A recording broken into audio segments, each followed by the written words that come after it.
A USC custodian is facing a possible felony charge. On March 15, Los Angeles police officers arrested Francisca Trigueros on suspicion of felony theft. Trigueros has been a custodian at USC for more than 2 decades. A few days before her arrest, she found a backpack in one of the psychology classrooms. She could not return it to Lost and Found because no one was in the office, so she locked it in a supply closet. She was suspended from her job after USC surveillance video allegedly showed her with the backpack.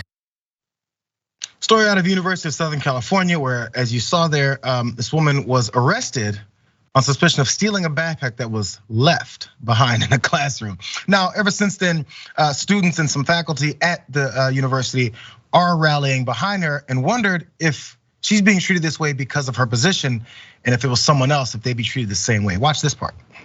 4 faculty members and 3 staff members have signed a letter attesting to her integrity. I myself, and I know many other faculty members in the department, are collectively appalled that she's been treated in this way for making a good faith effort to keep a student's belongings safe. I think there's a double standard at play. If this was a tenured professor, different outcomes would have occurred. Trigueros was released the same day she was arrested and has to appear in court July 12.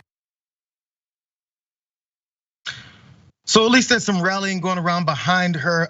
Also, let's go to some of these details that they've pushed even further. So psychology professors, department staff, and students have since written an impassioned open letter attesting to Trigueros' integrity and offering their own narrative of the incident based on a conversation between her and Melissa Reyes, who is a lab manager in the department. In that version of events, Trigueros had tried to turn in the backpack, but unable to find a staff member to give it to, she placed it in a closet for safekeeping, as you saw in that report earlier. So Reyes and other faculty said that based on that description of events, Trigueros had done nothing wrong. At the time of the arrest, the backpack and all of its contents were still safely locked away, is what that open letter also says.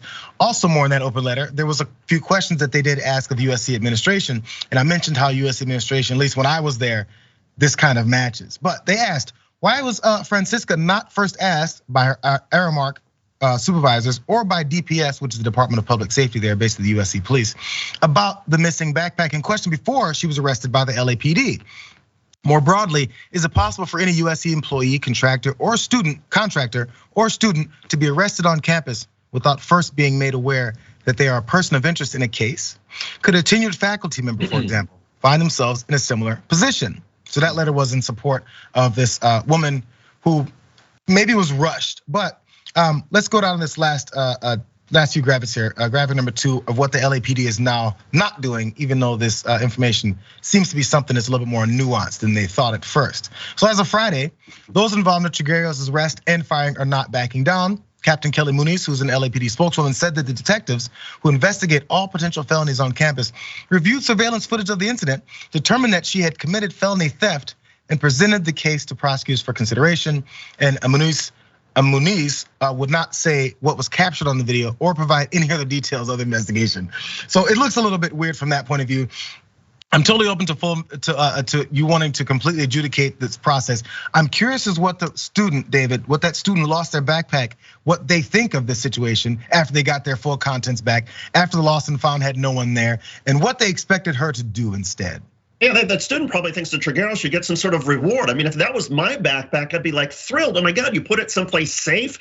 Thank you. And the fact of the matter is, now the LAPD is saying, oh, well, just trust us for bringing charges. No, we don't trust the police for all sorts of reasons. And the fact of the matter is, this one, if you had any integrity as a detective, you would go ask her some questions. You might say, oh, I'm gonna assert my rights against self-incrimination, and then okay, but she probably would have said, well, the reason I took this backpack and put it someplace safe is because I tried to return the backpack and I couldn't do it. And so that's part of your judgment. And then if you look at the surveillance camera and you say, okay, maybe there's something, maybe she's going through the backpack or whatever causes you some alarm. Okay, well, they ask her about that. But the fact that they didn't even ask her any questions, oh my God, if she was a white professor, if she was anything but a Latino janitor, of course they would have asked her questions, but instead this is another example of police feeling like, oh, this is just some sort of minority. We don't need to afford them the same rights that we afford everybody else. And they assume that the rest of society will be in agreement with them, and they'll just move on with it anyway. And as the many faculty members and students have pointed out, that's not always the case. So if you think USC is filled with all these folks who just want to throw everybody into the garbage because they're not the same folks or hold the same positions, it's just not true.